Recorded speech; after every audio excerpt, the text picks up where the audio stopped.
ನಮಸ್ತೆ ಎಲ್ಲರಿಗೂ. Lucky life ಟಿಪ್ಸ್ಗೆ ನಿಮಗೆಲ್ಲರಿಗೂ ಸ್ವಾಗತ.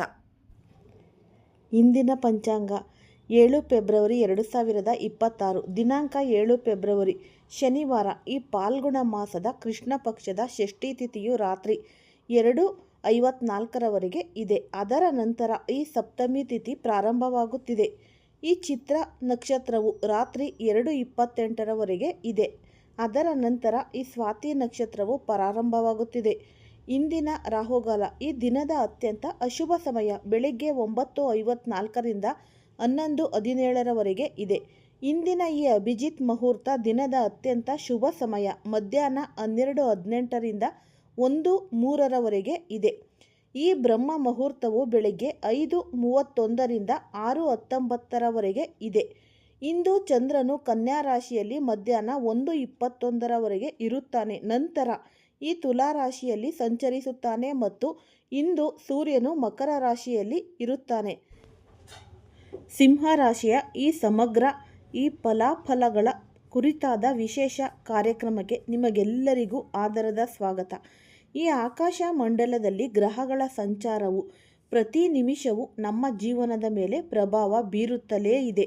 ಅದರಲ್ಲೂ ಈ ರಾಜಗಾಂಭೀರ್ಯದ ಸಿಂಹ ರಾಶಿಯವರಿಗೆ ಇಂದು ಪ್ರಕೃತಿಯು ಯಾವ ಸಂದೇಶವನ್ನು ನೀಡುತ್ತಿದೆ, ನಿಮ್ಮ ವೃತ್ತಿ, ವ್ಯವಹಾರ, ಪ್ರೇಮ ಜೀವನ ಮತ್ತು ಆರೋಗ್ಯದ ಸ್ಥಿತಿಗತಿ ಹೇಗಿರಲಿದೆ ಎಂಬುದನ್ನು ಈ ಸುದೀರ್ಘ ವಿಶ್ಲೇಷಣೆಯಲ್ಲಿ ನಾವು ತಿಳಿಯುತ್ತಾ ಹೋಗೋಣ. ಸಿಂಹರಾಶಿಯವರೇ, ಇಂದು ನಿಮ್ಮ ಈ ದಿನವು ಸಹಕಾರ ಎಂಬ ಈ ಮಂತ್ರದ ಸುತ್ತುತ್ತೆ.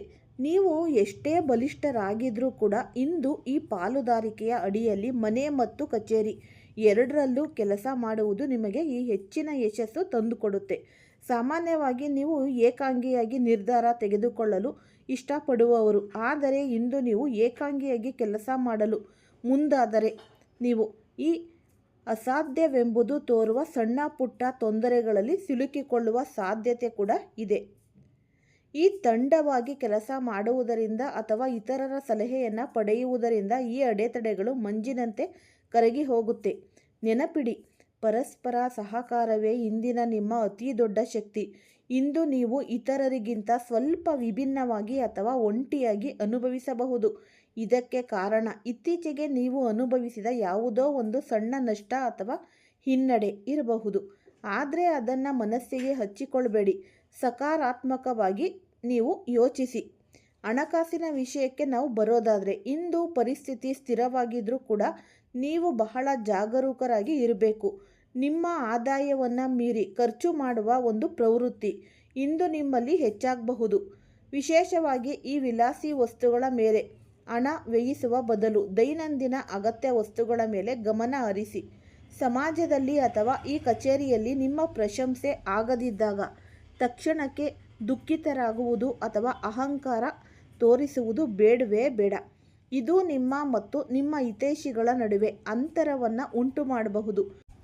ಹಿರಿಯರು ನಿಮ್ಮ ಈ ನಿರಂತರತೆ ಮತ್ತು ಈ ವೃತ್ತಿಪರ ವಿಧಾನವನ್ನು ಸೂಕ್ಷ್ಮವಾಗಿ ಗಮನಿಸುತ್ತಾರೆ.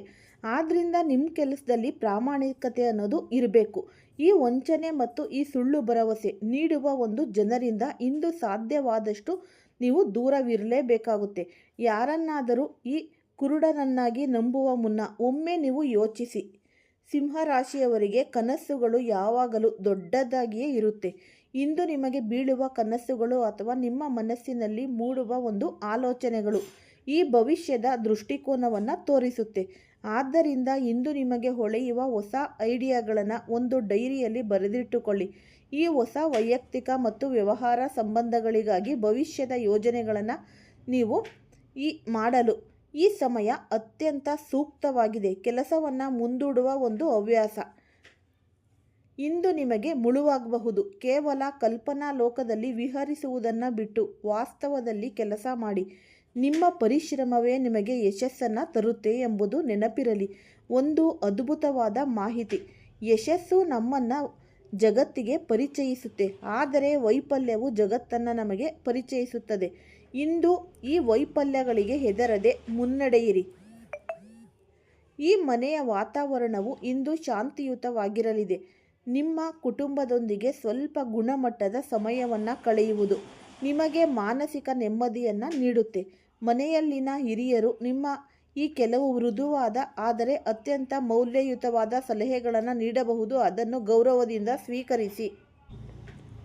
ಈ ಮಕ್ಕಳ ಒಂದು ಅವಶ್ಯಕತೆಗಳು ನಿಮಗೆಲ್ಲರಿಗೂ ಕೂಡ ಗೊತ್ತೇ ಇರುತ್ತೆ. ಇಂದು ಸ್ವಲ್ಪ ಅದರಲ್ಲಿ ಹೆಚ್ಚಾಗಬಹುದು. ಅದು ನಿಮ್ಮ ಆರ್ಥಿಕತೆಯ ಮೇಲೆ ಸಣ್ಣ ಒಂದು ಈ ಪರಿಣಾಮ ಅನ್ನೋದು ಬೀರುತ್ತೆ. ನೆರೆಹೊರೆಯವರೊಂದಿಗೆ ಸಂವಹನ ನಡೆಸುವಾಗ ಆದಷ್ಟು ನೀವು ತಾಳ್ಮೆಯಿಂದ ಇರಿ. ತಾಳ್ಮೆಯಿಂದ ಇದ್ದಷ್ಟು ನೀವು ಎಲ್ಲ ಕೆಲಸದಲ್ಲಿ ಒಂದು ಗೆಲುವು ಅನ್ನೋದು ಕಾಣ್ತೀರಾ.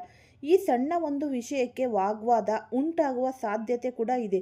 ನಿಮ್ಮ ಒಂದು ಈ ಕೋಪ ಅನ್ನೋದು ಏನಿರುತ್ತೆ ಅದು ಆದಷ್ಟು ನಿಯಂತ್ರಣದಲ್ಲಿ ಇಟ್ಕೊಳ್ಳುವುದು ಇಂದಿನ ಒಂದು ತುರ್ತು ಅಗತ್ಯ ಅಂತಲೇ ನಾವು ಅನ್ನಬಹುದು. ನೀವು ಎಷ್ಟೇ ಒಂದು ಕೆಲಸದಲ್ಲಿ ಒಂದು ಬ್ಯುಸಿ ಆಗಿದ್ರೂ ಕೂಡ ಕುಟುಂಬದ ಒಂದು ಸದಸ್ಯರು ಅಂತ ಬಂದಾಗ ಈ ಮನದಾಳದ ಮಾತು ನೀವು ಕೇಳಲು ಸಮಯ ಅದಕ್ಕೆ ಅಂತಲೇ ಸ್ವಲ್ಪ ಮೀಸಲಿಡಬೇಕಾಗುತ್ತೆ.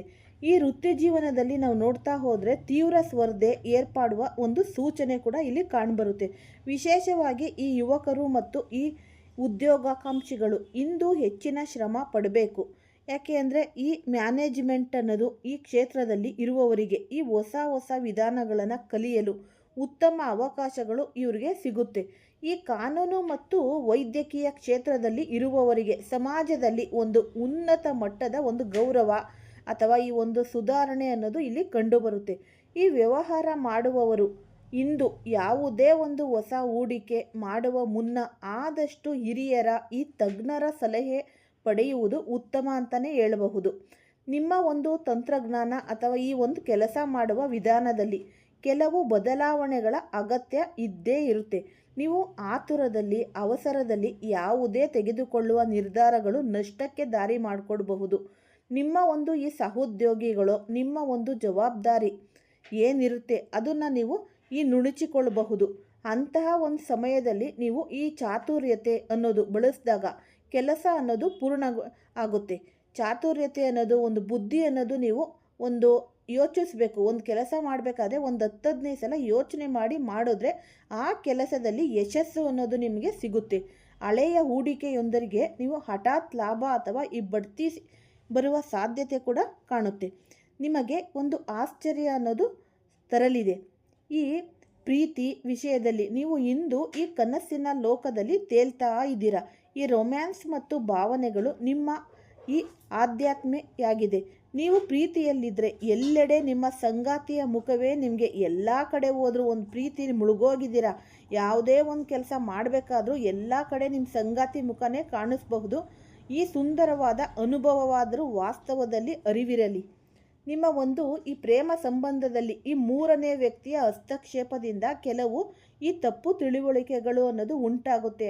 ಆದ್ದರಿಂದ ಈ ಮೂರನೇ ವ್ಯಕ್ತಿಗೆ ನೀವು ಇಲ್ಲಿ ಮೂಗು ತೂರ್ಸೋಕ್ಕೆ ಜಾಗ ಅನ್ನೋದು ಪ್ಲೇಸ್ ಅನ್ನೋದು ಕೊಡಬೇಡಿ. ನಿಮ್ಮ ಸಂಗಾತಿಯೊಂದಿಗೆ ನೇರವಾದ ಸಂವಹನ ನಡೆಸಿ. ನಿಮ್ಮಲ್ಲಿರುವ ಸಂಗಾತಿಯನ್ನು ಕಳೆದುಕೊಳ್ಳುವ ಭಯವನ್ನು ಮೊದಲು ಮನಸ್ಸಿನಿಂದ ನೀವು ಆದಷ್ಟು ತೆಗೆದು ಹಾಕಿಬಿಡಿ. ಅವರಿಗೆ ಹೆಚ್ಚಿನ ಈ ಪ್ರಾಮುಖ್ಯತೆಯನ್ನು ನೀಡಿ.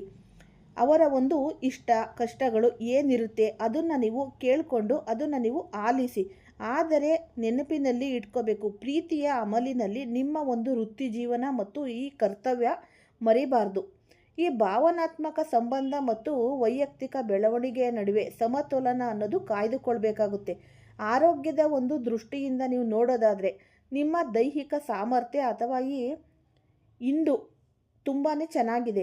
ಆದರೂ ದೀರ್ಘಕಾಲದಿಂದ ಒಂದು ಸಮಸ್ಯೆ ಅನ್ನೋದು ಕಾಡ್ತಾ ಇದ್ದರೆ, ಯಾವುದಾದರೂ ಒಂದು ದೈಹಿಕ ಸಮಸ್ಯೆ ಇದ್ದರೆ ಅದನ್ನು ನೀವು ಯಾವುದೇ ಕಾರಣಕ್ಕೂ ನಿರ್ಲಕ್ಷಿಸಬೇಡಿ.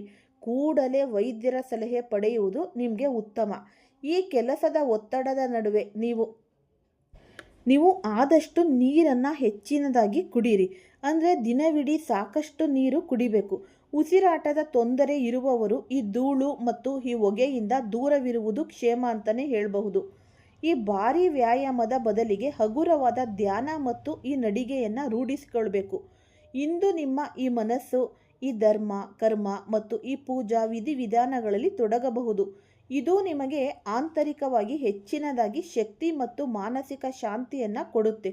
ಈ ಗುರುಗಳ ಅಥವಾ ಹಿರಿಯರು ಮಾರ್ಗದರ್ಶನ ಭೇಟಿಯ ನಿಮ್ಮ ಗೊಂದಲಗಳನ್ನು ಪರಿಹರಿಸಲು ಇದು ಹೆಚ್ಚಿನದಾಗಿ ಸಹಾಯ ಮಾಡುತ್ತೆ. ಸಿಂಹ ರಾಶಿಯವರೇ, ಇಂದಿನ ದಿನವನ್ನು ಇನ್ನಷ್ಟು ಶುಭವಾಗಿಸಿಕೊಳ್ಳಲು ಒಂದು ಸಣ್ಣ ಪರಿಹಾರವಿದೆ. ಅದಕ್ಕೆ ನೀವು ಈ ವಿಡಿಯೋನ ಫಸ್ಟಿಂದ ಹಿಡಿದು ಕೊನೆ ತನಕ ಸ್ಕಿಪ್ ಮಾಡ್ದಲೇ ನೋಡಿದ್ರೆ ನಿಮಗೆ ತುಂಬಾ ಉಪಯುಕ್ತವಾದ ಮಾಹಿತಿ ಲಭಿಸುತ್ತೆ. ಈ ವಿಡಿಯೋ ಇಷ್ಟ ಆಗಿದ್ರೆ ಪುಟ್ಟದೊಂದು ಲೈಕ್ ಕೊಡೋದನ್ನು ಮರಿಬೇಡಿ. ಈ ರಾಶಿಯವರು ಯಾರೆಲ್ಲ ಇದ್ದೀರಾ ಅವ್ರಿಗೆ ಹೆಚ್ಚಾಗಿ ಈ ವಿಡಿಯೋವನ್ನು ಶೇರ್ ಮಾಡಿ. ಈ ಬದುಕು ಅನ್ನೋದು ಮನುಷ್ಯನಿಗೆ ಈ ವಜ್ರ ಕವಚದಂತೆ ಅಲ್ವಾ? ಹಾಗಾಗಿ ಬದುಕಿನಲ್ಲಿ ನಮ್ಮ ಜೀವನದಲ್ಲಿ ಈ ಸೋಲು ಗೆಲುವುಗಳು ಇದ್ದೇ ಇರುತ್ತವೆ. ಅದಕ್ಕೆ ನಾವು ಈ ಸೋಲು ಬಂದಾಗ ಕುಗ್ಗಬಾರ್ದು, ಈ ಗೆಲುವು ಬಂದಾಗ ಹಿಗ್ಗಬಾರ್ದು. ಹಾಗಾಗಿ ನೀವು ಈ ಸಕಾರಾತ್ಮಕ ಆಲೋಚನೆ ಅನ್ನೋದು, ನೀವು ಧೈರ್ಯದಿಂದ ಮುನ್ನಡೆಯುವ ಈ ಸಿಂಹದಂತಹ ಗುಣ ನಿಮ್ಮದು. ಹಾಗಾಗಿ ನೀವು ನಿಮ್ಮ ಪರಿಶ್ರಮವೇ ನಿಮ್ಮ ಯಶಸ್ಸಿನ ಈ ಏಣಿ ಅಂತ ಅನ್ನಬಹುದು. ಕಷ್ಟದ ಪರಿಸ್ಥಿತಿಯನ್ನು ಬುದ್ಧಿವಂತಿಕೆಯಿಂದ ನೀವು ಎದುರಿಸಿ. ಆದಷ್ಟು ನಿಮ್ಮ ಇಂದಿನ ದಿನವು ಅತ್ಯಂತ ಸುಖಕರವಾಗಿರಲಿ. ಇಂದಿನ ಈ ಪರಿಹಾರ ಆದಷ್ಟು ನೀವು ಶುಭವಾಗಿ ಇರಲು ಈ ಸಣ್ಣ ಪರಿಹಾರ ಮಾಡಿಕೊಳ್ಳಿ. ನೀವು ಶಕ್ತಿ ಇದ್ದಷ್ಟು ಬಡವರಿಗೆ ಈ ದಾನ ಧರ್ಮ ಮಾಡಿ ದಿನದಲ್ಲಿ ಈ ತೆರಿಗೆ ಸಹಾಯ ಮಾಡುವುದು ನಿಮ್ಮ ಈ ಗ್ರಹ ದೋಷಗಳನ್ನು ನಿವಾರಿಸಲು ಇದು ಸಹಾಯ ಮಾಡುತ್ತೆ. ನಿಮಗೆ ಮೌನವಾಗಿ ಕುಳಿತು ಸ್ವಲ್ಪ ಸಮಯ ಓಂ ಅಥವಾ ನಿಮ್ಮ ಇಷ್ಟ ದೈವದ ಮಂತ್ರವನ್ನು ಈ 21 ಬಾರಿ ಪಠಿಸಿ. ಆದಷ್ಟು ನಿಮ್ಮ ಈ ಕೋಪವನ್ನು ಬಿಡಿ, ಸೌಮ್ಯದಿಂದ ವರ್ತಿಸಿ. ನೀವು ಕಾಡಿನಲ್ಲಿರುವ ಈ ರಾಜನಿಗೆ ರಾಜ ಗಂಭೀರ್ಯದಿಂದ ಜೀವನವನ್ನು ಸಾಗಿಸಬಹುದು. ಎಲ್ಲ ನಿಮ್ಮ ಜೀವನದಲ್ಲಿ ಅದೃಷ್ಟ ಅನ್ನೋದು ಕೂಡಿ ಬರುತ್ತೆ. ಈ ವಿಡಿಯೋ ಇಷ್ಟ ಆಗಿದ್ರೆ ಲೈಕ್ ಮಾಡಿ, ಶೇರ್ ಮಾಡಿ, ಸಬ್ಸ್ಕ್ರೈಬ್ ಮಾಡಿ. ಎಲ್ಲರಿಗೂ ಸಹ ಧನ್ಯವಾದಗಳು.